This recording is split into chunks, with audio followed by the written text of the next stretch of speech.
Baik, assalamualaikum warahmatullahi wabarakatuh. Kembali lagi di Santri Castro. Untuk hari ini kita akan mempelajari tentang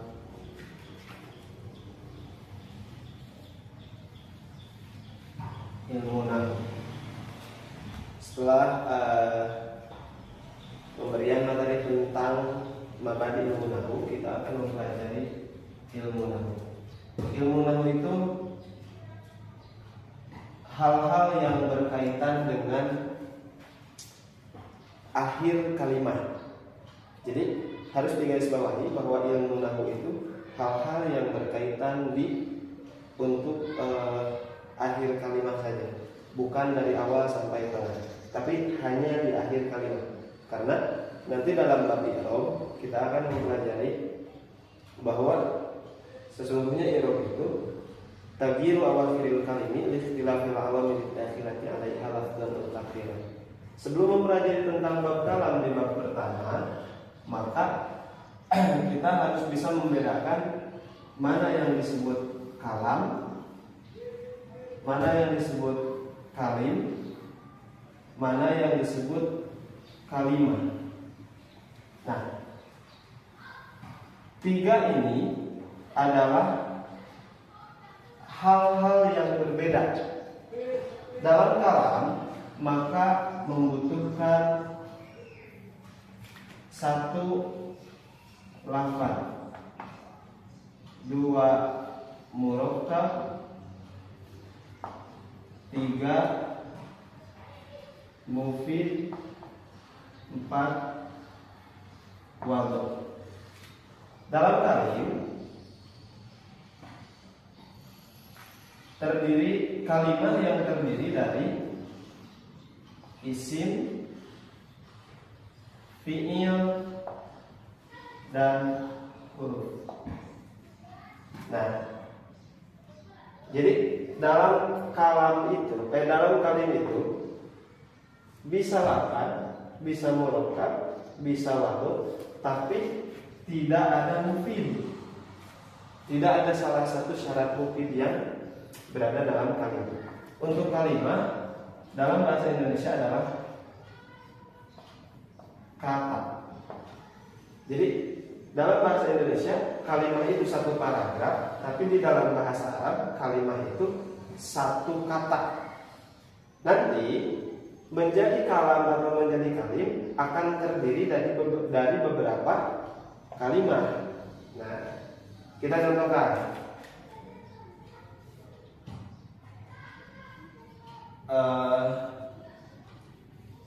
Ja'a Zaidun wa Amrun. Maka ini terdiri dari beberapa kata, beberapa kalimat. Satu ja'a, dua Zaidun, tiga waw atau empat Amrun. Seperti itu.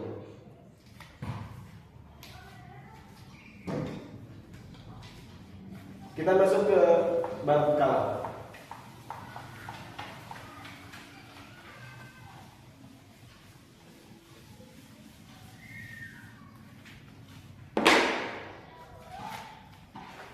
Melanjutkan pembahasan tadi bahwa kalam itu adalah lafaz, murakkab, mufid, wadhu. Untuk mengetahui apa yang kita bacakan masuk kalam atau tidak, maka kita harus mengerti apa itu lafaz, apa itu murakkab, apa itu mufid, apa itu wadhu.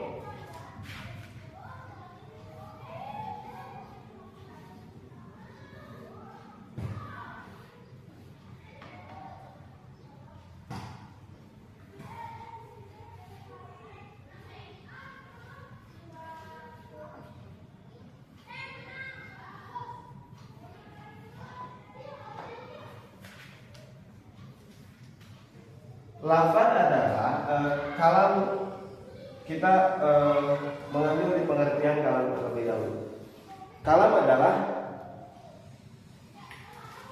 ma ijtama'a fihi kullu arba'ah.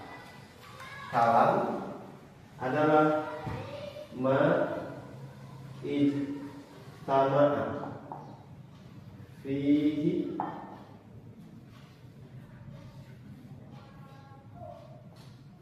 quyudul arba'ah. Kalimat yang di dalam kalimat tersebut berkumpul 4 kaid. Apa yang 4 kaid itu? 4 kaid itu adalah lafaz, murakkab, mufid, wadhu. Sampai sini kita tahu bahwa kalam berarti harus lafaz, harus murakkab, harus mufid, harus wadhu. Apa itu lafaz? Lafaz adalah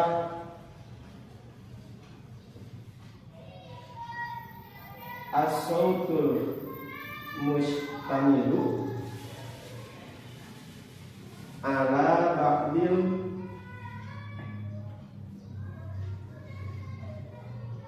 hurufil hijaiyah.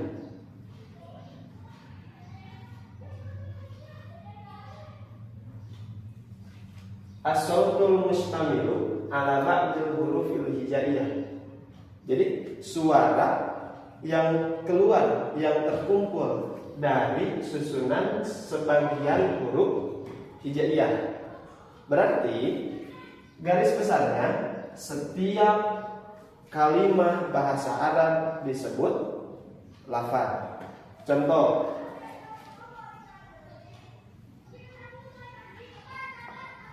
Zaidun. Apakah Zaidun disebut lafaz? Jawabannya ya. Kenapa disebut lafaz? Karena terdiri dari sebagian huruf hijaiyah. Apa itu yang sebagian huruf hijaiyahnya apa saja? 1 zai, 2 ya, 3 dal. Nah, contoh seperti ini karena tersusun dari sebagian huruf hijaiyah, maka Zaidun disebut lafaz. Silakan dicoba di rumah masing-masing. Amrun. Pertanyaannya sama. Apakah amrun disebut lafaz? Alasannya apa? Dan kenapa pertanyaannya dibalik? Kenapa amrun disebut lafaz? Nah, seperti itu. Untuk yang kedua, kita akan bahas tentang murakkab. Murakkab adalah ma tarakkaba atau turukiba min kalimataini fa'aksar. Mata kalau min kalimataini fa'aksar, kalimat yang tersusun dari 2 kalimat atau lebih banyak, 2, 3, 4. Intinya setelah 2, 3 dan seterusnya itu adalah tersusun. Contoh, tidak akan bisa dikatakan tersusun ketika hanya 1 tangan. Tapi ketika 1 tangan tersebut ditumpuk oleh tangan yang lain, maka ini bisa disebut tersusun. Apalagi 4, 5, 6 sampai sekian tangan, maka akan disebut tersusun, murakkab. Contoh kalimatnya berarti in koma atau Zaidun qaimun atau Zaidun fid dar. Nah, kenapa in koma disebut murakkab? Kalau mau lebih jelas maka ambil di sini. In lafaz atau tidak? Lafaz, karena memang tersusun dari sebagian huruf hijaiyah. Koma, lafaz atau tidak? Lafaz, karena tersusun dari sebagian huruf hijaiyah. Maka in 1 lafaz, koma 1 lafaz, berarti in koma ada dua lafaz. Maka ketika dua lafaz min kalimataini fa aktsara, maka ketika dua lafaz ini in koma disebut murakkab. Contoh kedua, Zaidun qaimun. Zaidun lafaz atau bukan? Lafaz, karena terdiri dari sebagian huruf hijaiyah atau setiap kalimat yang menggunakan bahasa Arab maka semuanya disebut lafaz. Maka in koma Zaidun, Zaidun qaimun, Zaidun fid dari itu disebut murakkab. Kenapa in koma Zaidun qaimun, Zaidun fid dari disebut murakkab? Karena tersusun dari dua kalimat atau lebih banyak. Nah, ini contoh murakkab. Namun ketika berbicara tentang mufid, maka ini belum mufid, ini mufid, ini mufid.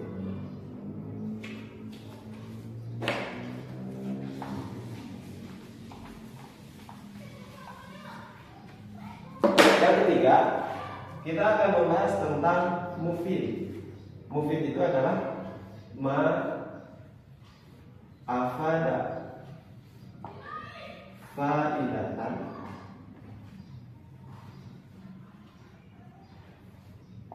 yang sunus sukutu minal mutakallim awis sami'i alaiha. Perkataan yang memberikan faidah, dengan adanya perkataan yang memberikan faidah tersebut maka bagus berdiam diri, dalam artian yang bertanya, yang berbicara tidak perlu menjelaskan kembali, yang mendengarkan tidak perlu bertanya kembali. Atau mufid itu adalah perkataan yang sudah jelas, perkataan yang tidak menimbulkan pertanyaan kembali. Syarat mufid ada berapa? Syarat mufid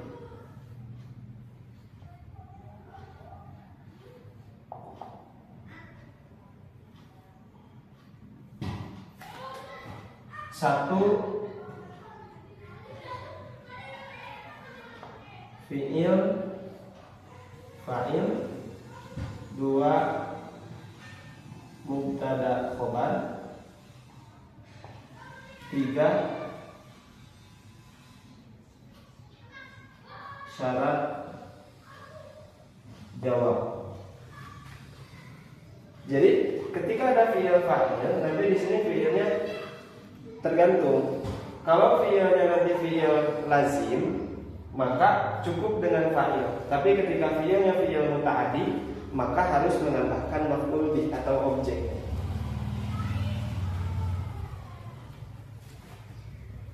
Jadi syarat mufid adalah fi'il fa'il. Contoh di sini fi'il lazim.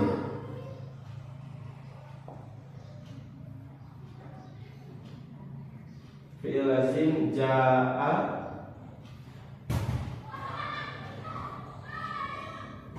Zaidun.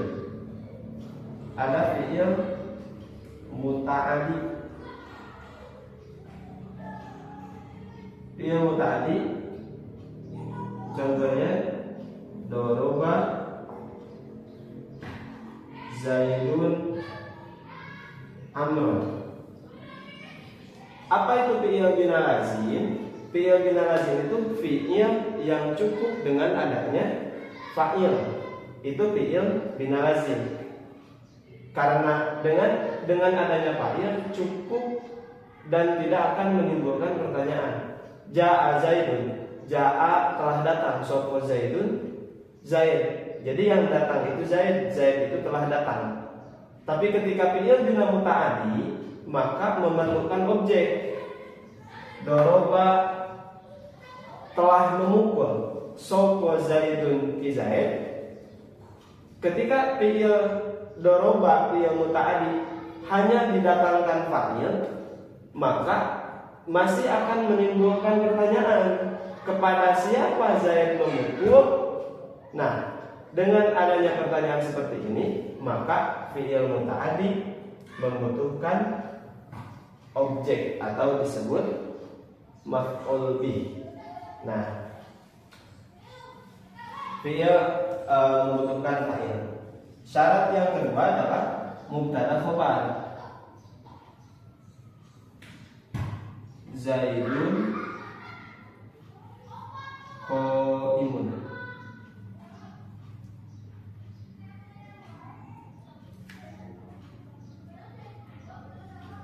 Mubtada nanti ada babnya tersendiri. Huwa ismul marfu'ul ani anil awamil lafziyah. Khobar pun demikian.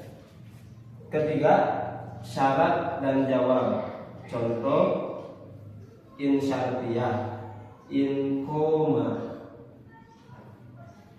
Zaidun, fa jawab, fa koma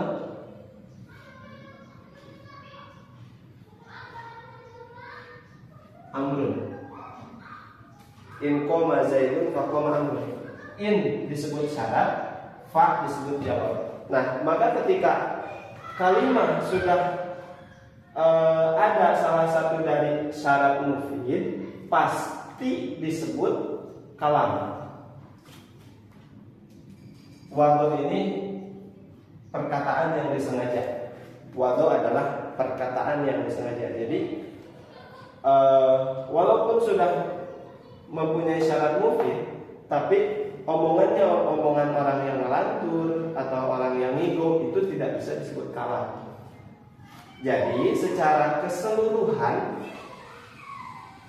dari materi kalam bisa disebut kalam ketika kita membaca kitab. Ini kalam atau bukan, maka tinggal dilihat di mufid. Kalam atau bukan, dilihat di mufid. Ada syarat mufid atau tidak. Ketika terdapat syarat mufid, maka pasti kalam. Ketika tidak ada syarat mufid, salah satu yang tiga, maka berarti bukan kalam.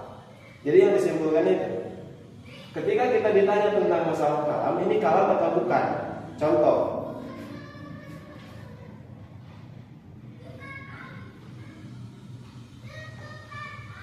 Zaidun fiddari. Zaidun fiddari ini kalam atau bukan? Maka yang harus diidentifikasi ketika ditanya kalam, lihat ada syarat mufid atau tidak. Ketika ada syarat mufid pasti kalam. Ketika tidak ada syarat mufid pasti bukan kalam. Seperti itu.